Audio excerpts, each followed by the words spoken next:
सच साहेब, आज के दोहे से हमें क्या समझने को मिलता है। लेने के लिए गुरु हरि का नाम सर्वोत्तम है। हमें गुरु के द्वारा ही ज्ञान मिलता है, आत्म ज्ञान की प्राप्ति होती है। जब हम गुरु के ज्ञान को सुनते हैं, सत्संग को सुनते हैं, उनके द्वारा हमें ज्ञान प्राप्त होता है, जिसके बाद हम परमेश्वर की प्राप्ति कर पाते हैं और अपने हृदय से सारे दुर्गुणों को निकाल देते हैं और कोई भी ऐसा कर्म नहीं करते हैं जिसके कारण हमें दुख तकलीफ का सामना करना पड़े। कोई ऐसा दुष्कर्म नहीं करते, किसी का अहित नहीं करते हैं, परमेश्वर के मार्ग पे चलते हैं और उनकी भक्ति करते हैं और सही मार्ग पे चलते हैं। आज के दोहे से यही समझने को मिलने वाला है, तो कृपया करके आज के दोहे को अपने जीवन में उतार कर सही मार्ग और सही दिशा की ओर चलना। कबीर साहब जी का दोहा। लेने को गुरु नाम है, देने को अन्नदान, तरने को अधीनता, बूढ़े को अभिमान। कबीर साहब जी कहते हैं, लेने के लिए गुरु हरि का नाम सर्वोत्तम है, देने के लिए अन्न का दान ही सर्वोत्तम है, तरने के लिए अधीनता, स्वयं को प्रभु के सहारे छोड़ देना, श्रद्धा और विश्वास द्वारा संदेह समाप्त कर देना, यानी जो भगवान करते हैं अच्छा ही करते हैं ऐसा सोचना, संपूर्ण आत्म समर्पण करके ईश्वर का दास हो जाना, अपनी बुद्धि बिल्कुल ना लगाना ही सर्वश्रेष्ठ उपाय है और डूबने के लिए, नष्ट होने के लिए एकमात्र अभिमान ही पर्याप्त है। अतः अभिमान से सदैव ही दूर रहना चाहिए। कबीर साहब जी ने इस दोहे में हमें क्या समझाया है, हमें अपने जीवन में सही मार्ग और सही दिशा की ओर हमें कौन ले जाता है? गुरु ले जाते हैं। गुरु के द्वारा हमें आत्म ज्ञान की प्राप्ति होती है, जिसके बाद हम आवागमन चक्र से मुक्ति प्राप्त कर पाते हैं, कल्याण हो जाता है हमारा। वो तो गुरु के द्वारा ही हो सकता है। जब हमें आत्म ज्ञान मिल जाता है तो हमें यह पता चलता है कि हमें किस तरीके से अपने मार्ग पे चलना चाहिए और हमारे लिए क्या उचित होता है। उचित तो यही है कि हम भक्ति मार्ग और सही दिशा की ओर चलें, कभी भी अपने मार्ग से ना भटके और अपने हृदय से दुर्गुणों को निकाल दें। ऐसा कोई दुष्कर्म ना करें जिसके कारण हमें दुख तकलीफ का सामना करना पड़े, परेशानियों का सामना करना पड़े। और यही गुरुजन हमें बताते हैं और गुरु के द्वारा हमें आत्म ज्ञान की प्राप्ति होती है। इसीलिए लेने के लिए गुरु हरि का नाम सर्वोत्तम है और इसीलिए सही मार्ग और सही दिशा की ओर चलो, परमेश्वर की प्राप्ति करो, कभी भी भक्ति मार्ग से मत भटको। ये ज्ञान हमें गुरु के द्वारा ही मिलता है। देने के लिए अन्न का दान ही सर्वोत्तम है।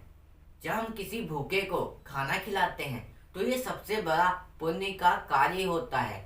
इसीलिए देने के लिए अन्न का दान ही सर्वोत्तम है। आपको कहीं पे भी कोई भूखा मिले तो उसे खाना खिला दो। दान करना चाहते हो तो किसी भूखे को खाना खिलाओ और सही मार्ग और सही दिशा की ओर चलो। जब आपके हृदय में ऐसा भाव आ जाएगा तो आप परमेश्वर की प्राप्ति कर लोगे। किसी को भी आप दुख में नहीं देख सकते हो, ऐसा भाव आ जाए तो आप परमेश्वर की प्राप्ति कर लोगे। क्योंकि जब शीतलता का प्रभाव तुम्हारे हृदय में आ जाएगा, ऐसा कोई कर्म नहीं करोगे जिसके कारण तुम्हें दुख तकलीफ का सामना करना पड़े। हमेशा उचित मार्ग पे चलोगे, अनुचित मार्ग पे कभी नहीं चलोगे, तो आप परमेश्वर की प्राप्ति कर लोगे। तरने के लिए अधीनता, स्वयं को प्रभु के सहारे छोड़ देना। तरने के लिए, पार होने के लिए, मुक्ति के लिए स्वयं को प्रभु के सहारे छोड़ देना। जब आप परमात्मा के शरण में आ जाओगे तब आप सही मार्ग और सही दिशा की ओर चल पाओगे। तो परमेश्वर के सहारे आ जाओ। आप कभी ऐसा कोई कर्म नहीं करोगे जिसके कारण आप परमेश्वर की प्राप्ति ना कर पाओ। आपको भान रहेगा कि मेरे हृदय में परमेश्वर का वास है, तो मुझे सही मार्ग और सही दिशा की ओर चलना है। इसीलिए आप परमेश्वर के सहारे हो जाओ और सही मार्ग और सही दिशा की ओर चलो। कभी अपने मार्ग से मत भटको, कर्म भी करो और सही मार्ग पे भी चलो, भक्ति मार्ग पे भी चलो। श्रद्धा और विश्वास द्वारा संदेह समाप्त कर दो। जब आप परमेश्वर के ऊपर विश्वास रखोगे श्रद्धा रखोगे तो अपने हृदय से सारे संदेह समाप्त कर दोगे। कोई भी ऐसा संदेह नहीं रहेगा तुम्हारे हृदय में जिसके कारण आप परमेश्वर की प्राप्ति ना कर पाओ। कभी ये संदेह मत लाना अपने हृदय में वह है भी या नहीं। ऐसा संदेह लाने से आप परमेश्वर की प्राप्ति कभी नहीं कर पाओगे। आपको ये होना चाहिए कि आप जिस मार्ग पे चल रहे हो तो उस मार्ग से आप परमेश्वर की प्राप्ति अवश्य ही कर पाओगे, ये सोचना। और अपने हृदय से सारे संदेह समाप्त कर देना। यानी जो भगवान करते हैं अच्छा ही करते हैं, ये विश्वास होना चाहिए। क्योंकि जो भगवान करते हैं हमेशा अच्छा ही तो करते हैं। कुछ क्या हमेशा बुरा कर सकते हैं? नहीं कर सकते। तो भगवान के सहारे हो जाओ और अपने जीवन में कर्म से भी मत भटको, परमेश्वर के ऊपर छोड़ दो, पर अपना कर्म मत छोड़ो। क्योंकि कर्म से ही आप सब कुछ प्राप्त कर सकते हो। मेहनत से ही अपने जीवन में सफलता को प्राप्त कर सकते हो। जो बंदा मेहनत करता है किस्मत भी उसी का साथ देती है। तो सही मार्ग और सही दिशा की ओर चलना, कभी अपने मार्ग से मत भटकना। ऐसा सोचना, संपूर्ण आत्मसमर्पण करके ईश्वर का दास हो जाना। जब आप अपने जीवन में ऐसा सोचना शुरू कर दोगे, संपूर्ण आत्म समर्पण कर दोगे, ईश्वर का दास हो जाओगे, वही व्यक्ति ईश्वर का दास हो सकता है जो अपने हृदय से सारे पाप निकाल दे, पूर्ण आत्म समर्पण कर दे। वही व्यक्ति वास्तविक में ईश्वर का दास हो सकता है। वो कभी भी किसी व्यक्ति को गलत शब्द का प्रयोग नहीं करता है, क्योंकि वो जानता है वास्तविक में सभी के हृदय में परमेश्वर का वास होता है। तो वो गलत शब्दों को प्रयोग कर रहा है तो वो किसको कर रहा है? वो ईश्वर को कर रहा है, ना कि उस व्यक्ति को। ये ज्ञान होता है जो भक्त जन होते हैं। तो भक्ति मार्ग पे चलो, सही मार्ग पे चलो, कभी अपने मार्ग से मत भटको। पूर्ण आत्म समर्पण करके ईश्वर का दास हो जाओ और कभी भी अपने मार्ग से मत भटकना। ऐसा सोचना, संपूर्ण आत्म समर्पण करके ईश्वर का दास हो जाना, संपूर्ण तरीके से परमेश्वर के ऊपर समर्पित हो जाना। जब आप समर्पित हो जाओगे तो आप कभी भी अपने मार्ग से नहीं भटक सकते।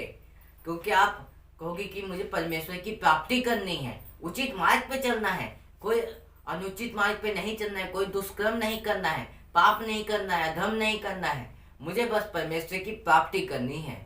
और इस संसार के माया जाल में वो व्यक्ति कभी नहीं फंस सकता और वो ईश्वर का दास हो जाता है। इसी प्रकार हो जाता है जब वो सही मार्ग और सही दिशा की ओर चलता है और हमेशा ये ध्यान रखता है जो भगवान करते हैं अच्छा ही करते हैं। उसके साथ जो भी कर रहे हैं वो चाहे अच्छा हो रहा है चाहे बुरा हो रहा है, तो वो भगवान कुछ उसको समझाना चाहते हैं, इसीलिए उसके सामने ऐसी परिस्थितियां ऐसी दिक्कतें ला रहे हैं। तो समझो अभी भी वक्त है। जो भक्त जन होते हैं वो कभी अपने मार्ग से नहीं भटक सकते। वो कोई उनके हृदय में शीतलता का प्रभाव होता है, शांति का प्रभाव होता है। जिस भक्त के अंदर शांति का प्रभाव नहीं है, गलत शब्दों का उपयोग करता है, वो भक्त वास्तविक में भक्त हो ही नहीं सकता। जो भक्त होता है तो वो सही मार्ग और सही दिशा की ओर चलता है। तो भक्ति मार्ग पे चलो, कभी अपने मार्ग से मत भटको। अपनी बुद्धि बिल्कुल ना लगाना ही सर्वश्रेष्ठ उपाय है। पता है अपनी बुद्धि क्यों मत लगाना, क्यों बोला गया? इसीलिए बोला गया, जब हम सत्संग जाते हैं, सत्संग में जाने के बाद हम वहाँ ध्यानपूर्वक सत्संग को सुनते हैं क्या? नहीं सुनते, अपनी बुद्धि कहीं और ही लगाते होते हैं।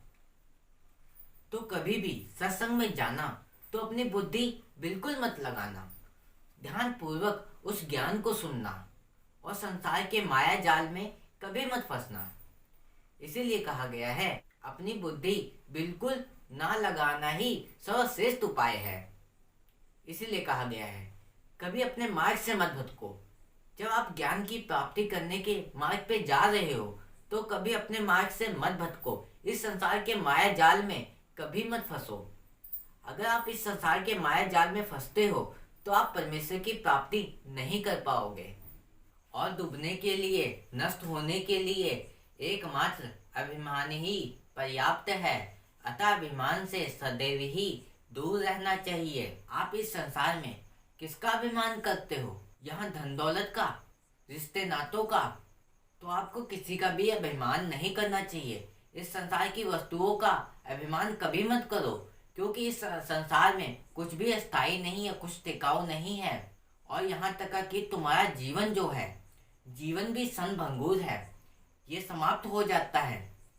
और अभिमान के कारण आप जीवन में ज्ञान की प्राप्ति नहीं कर सकते, क्योंकि अभिमान जब होता है तो आप अभिमान के कारण ज्ञान की प्राप्ति नहीं कर सकते हो। ज्ञान प्राप्ति करने के लिए संशय घटानी पड़ती है, छोटा बनना पड़ता है, और अभिमान आपको छोटा बनने नहीं देगा, जिसके कारण आप ज्ञान की प्राप्ति नहीं कर पाओगे, सही मार्ग पे नहीं चल पाओगे। तो इसीलिए हमेशा अभिमान से सदैव ही दूर रहना चाहिए। और कभी जीवन में अभिमान मत करो, किसी भी चीज का अभिमान मत करो। किस चीज का अभिमान करते हो? इस संसार में अपने जीवन का अभिमान करते हो। जीवन क्षणभंगुर है, कब समाप्त हो जाए इसका कोई पता नहीं है। रिश्ते नाते धन दौलत का अभिमान करते हो, ये भी टिकाऊ नहीं है, ये भी समाप्त हो जाना है। तो आप किस चीज का अभिमान करते हो? अभिमान कभी मत करो, और अभिमान से सदैव ही दूर रहना। तब आप ज्ञान की प्राप्ति कर पाओगे, सही मार्ग और सही दिशा की ओर जा पाओगे, भक्ति मार्ग पे जा पाओगे, और कभी अपने भक्ति मार्ग से नहीं भटकोगे। आज के दोहे से यही समझने को मिला है। तो आज के दोहे को अपने जीवन में उतार कर सही मार्ग और सही दिशा की ओर चलना। और आज के लिए बस इतना ही। फिर मिलेंगे ऐसे ही एक नए दोहे के साथ, और इस चैनल पर ऐसे ही कबीर साहब जी के रोज नए नए दोहे आते रहेंगे। उसे सुनने के लिए चैनल को सब्सक्राइब कर लेना। सत साहेब।